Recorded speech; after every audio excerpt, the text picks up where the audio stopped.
Hoje vamos discutir uma proposta que está dando o que falar e mexe, com o bolso de milhões de brasileiros. A reforma do Imposto de Renda da Pessoa Física, o PL 1087 de 2025. A gente tem aqui um material bem detalhado sobre essa mudança. Exato. E a questão central, bom, ela é bem profunda, né? Essa reforma que, por um lado, quer isentar quem ganhar até R$ 5.000 por mês e, por outro, criar um imposto mínimo sobre as altas rendas, ela é mesmo, assim, o melhor caminho para mais justiça fiscal e para dar um impulso na economia? Ou será que, na verdade, os riscos fiscais e as distorções que ela pode causar acabam pesando mais? Olha, na minha visão, a proposta é sim um avanço. É um avanço necessário, positivo. Eu vou defender aqui que ela não só traz mais equidade, mas que pode sim ajudar a nossa economia. Já eu vou trazer um olhar um pouco mais cauteloso. Vou levantar alguns questionamentos sobre esses benefícios líquidos e focar mais nos riscos, sabe? Especialmente quando a gente olha para o cenário econômico que parece bem desafiador para 2025. Pois bem, meu ponto de partida é algo que, para mim, é uma falha estrutural do nosso IRPF hoje. A regressividade lá no topo. Olha só, os dados da própria Receita Federal, que foram analisados lá pela Secretaria de Política Econômica da Fazenda, eles mostram uma coisa gritante. O grupo dos 0,7% mais ricos do país, hoje, paga uma alíquota efetiva de só 5,67%. Isso é menos, veja bem, do que paga proporcionalmente alguém com uma renda média ali na faixa dos R$ 7.000 por mês. Francamente, isso vai contra o princípio básico de que quem pode mais deveria pagar mais. A reforma, então, ataca essa distorção de frente. E não é só isso, A isenção até R$ 5.000 e os descontos que vão até R$ 7.350, eles vão beneficiar, segundo as estimativas, mais de 25 milhões de pessoas. É um alívio direto, no orçamento da classe média e dos mais pobres. Nisso eu concordo. A regressividade atual é um problema sério.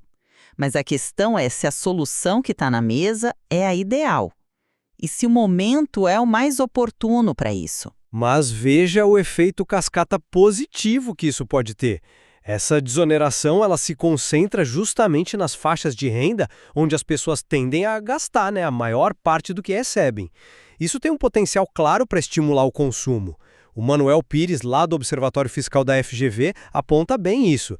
Num cenário de possível desaceleração econômica, isso não é pouca coisa. E sobre aquele medo de afugentar investimentos? Bom, tem estudos que o Sérgio Gobetti, do IPEA, sempre cita, indicando que tributar dividendos, que é uma parte crucial do mecanismo para compensar a isenção, não tem esse impacto negativo tão forte que muitos dizem sobre investimento ou crescimento.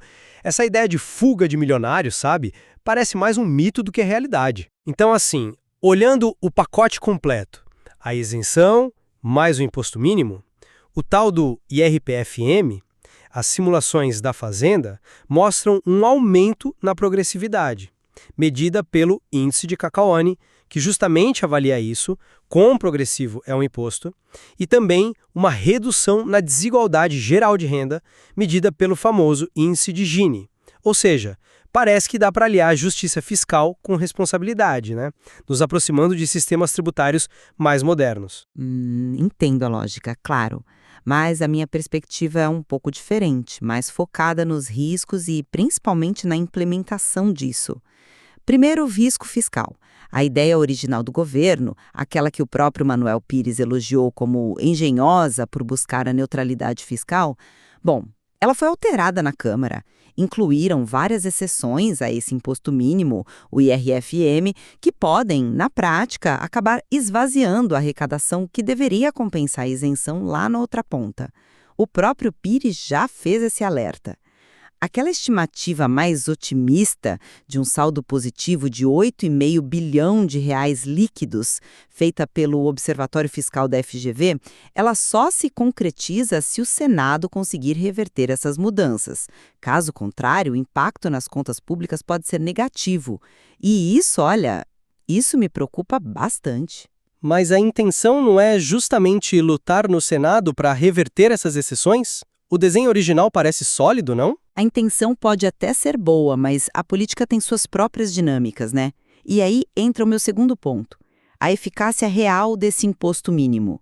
Ele parece bem complexo, tem várias deduções que são permitidas na base de cálculo, rendimentos de caderneta de poupança, certas indenizações, alguns títulos públicos isentos. Será que, no fim das contas, a alíquota efetiva sobre a renda bruta total dos mais ricos vai mesmo chegar perto daqueles 10% que se fala? A própria análise da Fazenda, se você olhar os gráficos do estudo deles, sugere que talvez não seja bem assim, sabe? Especialmente nos estratos mais altos. Além disso, não dá para a gente ignorar os possíveis impactos negativos em alguns setores. A OAB, por exemplo, manifestou preocupação com profissionais liberais que recebem via dividendos. A CNC, por sua vez, apontou riscos para o fluxo de caixa das empresas com aquela retenção na fonte para distribuições maiores. São pontos válidos, eu acho. E, por fim, tem o contexto. Implementar uma reforma com tantas incertezas de arrecadação em 2025, um ano que já se projeta como difícil, o boletim macro da FGV-IBRE prevê uma desaceleração do PIB para 1,8%, juros ainda altos, risco país elevado, a credibilidade fiscal meio arranhada, me parece uma aposta um tanto arriscada. Aliás, as simulações da Fazenda são muito claras nisso. Só a isenção, sem o imposto mínimo funcionando direitinho, não só quebra as contas públicas, como na verdade piora a desigualdade geral. A coisa toda só funciona em conjunto, né? Entendo suas preocupações com a implementação e o risco fiscal, são pontos válidos, sem dúvida, mas vamos voltar um pouco à questão da justiça. É inegável a necessidade de corrigir essa distorção que a Débora Freire, lá da Fazenda, chamou de vergonhosa. Como é que a gente pode aceitar um sistema onde quem ganha milhões paga proporcionalmente menos imposto que um trabalhador de classe média? O IRPFM, mesmo que ele não atinja cravados os 10% em todos os casos, por conta daquelas deduções que você mencionou, ainda representa um avanço significativo. As estimativas da Fazenda apontam que a alíquota efetiva média para aquele grupo do 0,7% mais rico subiria dos atuais 5,67% para algo entre 8,25% e 9,14%. É um aumento expressivo. Isso já aproxima o nosso sistema de algo mais justo. E a gente não pode esquecer a contrapartida. Essa maior tributação no topo, que está concentrada ali nos 0,2% mais ricos, que hoje detém 15% da renda nacional, é o que financia o alívio para 14,5% da população. Isso é redistribuição na veia, né? Concordo que qualquer aumento na tributação efetiva do topo é um passo, sim, na direção certa. Mas a questão crucial para mim é: o IRPFM, na forma como ele saiu da Câmara, ele realmente elimina a regressividade lá na pontinha? A análise da Fazenda, especificamente aquela figura 5 que eles publicaram, sugere que não necessariamente. Ela mostra que, mesmo com a reforma, a curva da alíquota efetiva sobre a renda bruta total pode voltar a cair nos estratos mais altos. Ou seja, o super rico, aquele 0,01%, poderia acabar pagando uma alíquota efetiva menor do que alguém no grupo dos 0,1% mais ricos. Isso acontece porque, nesses níveis de renda altíssimos, uma proporção maior do rendimento pode vir justamente de fontes que permitem as deduções na base do IRPFM. Se isso se confirmar, a regressividade no topo, embora talvez atenuada, não seria eliminada. E aí eu pergunto, como fica o discurso da justiça fiscal plena? Além disso, essa complexidade toda do cálculo não abre uma porta enorme para o planejamento tributário agressivo. Quanto mais complexo, mais brechas podem surgir para minimizar o imposto devido e aí diminui tanto a arrecadação quanto o efeito redistributivo que se espera. Você toca num ponto importante, sim, sobre a complexidade e o risco de planejamento tributário. Certamente a fiscalização vai ter que ser robusta. Mas, olhando o lado macroeconômico, a gente não pode subestimar o impacto positivo no consumo. Qual a previsão de crescimento do PIB mais baixa para 2025, como aponta a FGV-IBRE, colocar dinheiro na mão de quem tende a gastá-lo rapidamente, que são os milhões de beneficiados pela isenção, funciona como uma medida anticíclica. pode ajudar a segurar a demanda interna num momento delicado. E quanto ao investimento, volto a insistir, a evidência empírica como aquela compilada pelo IPEA não sustenta um pânico generalizado. Tributar dividendos não parece ser o fator determinante para as decisões de investimento. Aliás, o sistema atual, que isenta totalmente os dividendos, ele cria suas próprias distorções, né? Incentiva a distribuição em vez do reinvestimento e trata de forma desigual diferentes formas de remuneração do capital e do trabalho. A reforma, ao incluir os dividendos na base do IRPF-M, pode até corrigir algumas dessas distorções atuais. Reconheço o potencial de estímulo ao consumo, sim. Mas será que ele vai ser tão forte assim? O mesmo boletim macro da FGV e BREC projeta a desaceleração, também indica a persistência de juros elevados. A Selic pode até cair um pouquinho, mas deve continuar num patamar que restringe o crédito e desestimula o investimento das empresas.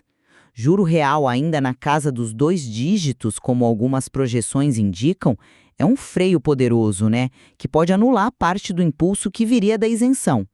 E sobre as distorções? Bom, a gente não pode simplesmente ignorar preocupações setoriais. A OAB tem um ponto sobre como isso afetaria profissionais liberais organizados como pessoa jurídica. A CNC também levanta uma questão válida sobre o impacto no capital de giro das empresas com a retenção na fonte. Será que essa tributação, mesmo via imposto mínimo, não poderia acabar empurrando alguns negócios para a informalidade, especialmente os menores? Isso seria péssimo para a arrecadação futura e para o emprego formal, que, aliás, já dá alguns sinais de arrefecimento segundo os dados do CAGED analisados pela própria FGV. O efeito líquido na economia real me parece, assim, bem mais incerto do que a visão otimista sugere. Mas aí a gente volta para a questão central, a sustentabilidade fiscal e a implementação. A proposta original do Executivo, ela foi pensada para ser fiscalmente neutra ou até gerar um pequeno superávit, como calcularam lá no observatório da FGV.